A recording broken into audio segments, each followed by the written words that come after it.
nikmat sehat, nikmat yang luar biasa, dan alhamdulillah kita di bulan Ramadan ini dimudahkan oleh Allah. Salam dan salam kita sampaikan kepada kita Nabi Rasulullah Muhammad SAW yang senantiasa kita menantikan syafaatnya hingga hari akhir nanti. Semoga berkah pada kita semuanya dan semoga berkah kita dapat hadis dari Rasulullah SAW. Jamaah salam yang insyaallah dirahmati Allah. Untuk kultum pada malam hari ini akan disampaikan oleh Mas Yomar bin Taka Al-Saka. Monggo Mas.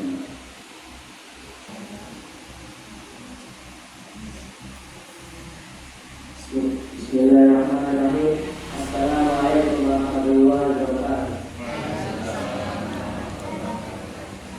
Alhamdulillah, nahmaduhu wa nasta'inuhu wa nastaghfiruh wa na'udzu billahi min shururi anfusina wa min sayyi'ati a'malina. Man yahdihillahu fala mudilla lahu wa man yudlil fala hadiya lahu. Asyhadu an la ilaha illallah wa asyhadu anna Muhammadan abduhu wa rasuluh. Salam kepada Allah. Pada kesempatan ini, marilah kita bersyukur kepada Allah Subhanahu wa Ta'ala atas limpahan nikmat yang kepada kita semua. Semoga dengan senantiasa bersyukur kepada Allah Subhanahu wa Ta'ala, hidup kita akan dipenuhi dengan berkah. Kita terbimbing oleh hidayah hingga meninggal nanti dalam kondisi husnul khatimah. Salawat dan salam semoga tetap Allah Subhanahu wa Ta'ala curahkan kepada Nabi kita Nabi Muhammad SAW, kepada beliau, para sahabat beliau, para tabi'in dan umat Islam yang istiqomah hingga hari kiamat nanti. Assalamualaikum.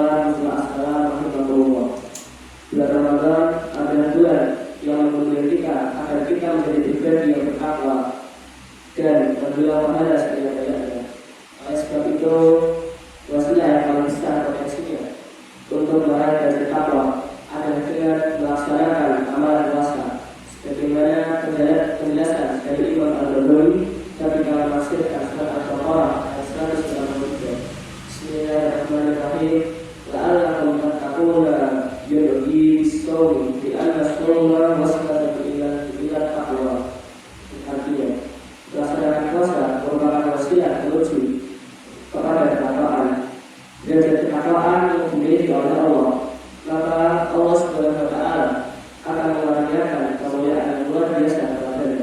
Salah satunya adalah Allah Subhanahu wa Ta'ala telah menyiapkan surga untuk orang-orang yang bertakwa, sebagaimana firman Allah dalam Quran Al-Imran ayat 133. A'udzubillahi minasyaitonir rajim. Bismillahirrahmanirrahim.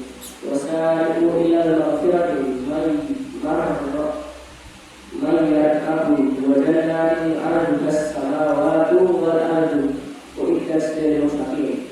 Artinya, dan bersegeralah kamu untuk mencari ampunan dari Tuhanmu dan mendapatkan surga yang luasnya seluas langit dan bumi, yang disediakan bagi orang-orang yang bertakwa. Quran surat Al-Imran ayat 133. Ini adalah salah satu keutamaan orang-orang yang bertakwa di sisi Allah Subhanahu wa Ta'ala, yaitu disediakannya surga yang luasnya seluas langit dan bumi. Maka sungguh merugi jika Ramadan tak usai tapi kita tidak mencapai derajat ketakwaan.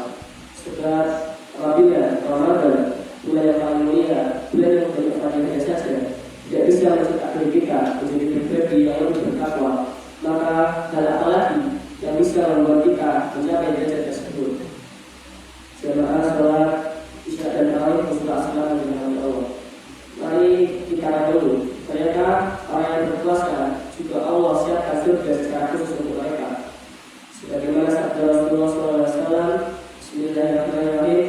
Inna fi jannatin baban yuqalu lahu rayyan yadkhulu minhu sha'imuna yawmal qiyamah la yadkhulu minhu ahadun ghayruhum yuqalu ayna as-sha'imu yaquluna la yadkhulu minhu ahadun ghayruhum fa idza dakhalu ubrif falam yadkhulu minhu ahad. Artinya, sesungguhnya di surga ada satu pintu yang disebut Ar-Rayyan. Orang-orang yang berpuasa akan masuk melalui pintu tersebut pada hari kiamat. Setelah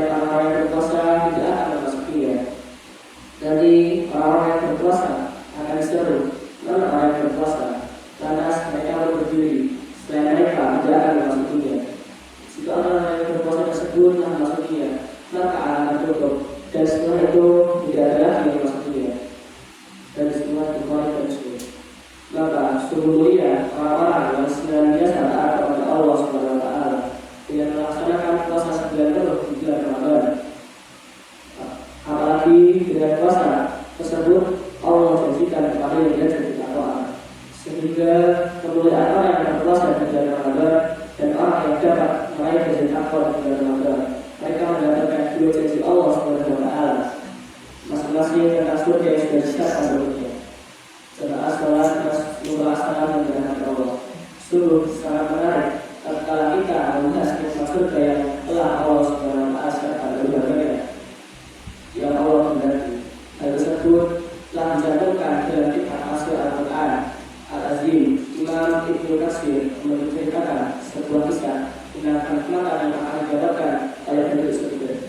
Tatkala beliau menafsirkan surat As-Sajdah ayat 17, bahwasanya Nabi Musa bertanya kepada Allah, "Ya Allah, bagaimanakah ahli surga yang paling rendah derajatnya?" Allah menjawab, "Seorang lelaki yang datang sesudah ahli surga terakhir dimasukkannya ke dalam surga.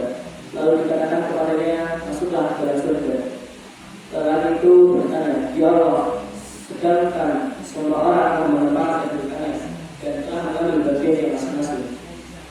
Dikatakanlah kepadanya, "Elahkah kamu bila kamu mendapatkan sebagian salah satu dari raja di dunia?"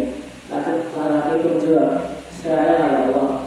Maka dikatakan, "Engkau mendapatkan hal itu dan semisal dengannya supaya tidak tahu." Pada yang kalimatnya lelaki itu berkata, "Saya puas ya Allah."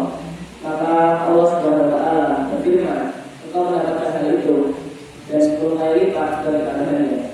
Selain itu, engkau mendapatkan segala sesuatu yang diinginkan oleh dirimu dan meninggalkan pandangan matamu." Lelaki itu berkata, "Saya puas ya Allah." Musa bertanya lagi, "Ya Allah, bagaimana dengan ahli surga yang paling tinggi kedudukannya?" Allah menjawab, "Mereka adalah orang-orang yang aku kehendaki. Aku menaruh kemuliaan mereka dengan tanganku sendiri. Maka tiada mata yang melihatnya, tiada telinga yang mendengarnya, dan tiada hati seorang pun memikirkannya. Dan kita di atas dapat kita jadikan sebagai motivasi dan memaksimalkan kualitas amal kita dengan lebih baik, terkhusus amalan puasa yang telah Allah janjikan keutamaannya, yaitu menjadi pribadi yang bertakwa dan telah disiapkannya surga harapan untuknya." Jamaah salat salam dan Allah. Di bulan Ramadan yang penuh dengan doa rahmat, dibuka lebar-lebarnya pintu rahmat dari Allah dan dilipat-gandakannya amal dan kita. Marilah kita semua berlomba-lomba dalam menyempurnakan Ramadan yang segitu 445 ini dengan amal soleh, sehingga insya Allah kita semua dimasukkan oleh Allah dalam golongan yang mencapai derajat Allah dan diampuni olehnya. Amin ya rabbal alamin. Demikian sedikit yang bisa saya sampaikan, semoga bermanfaat. Wassalamualaikum warahmatullahi wabarakatuh.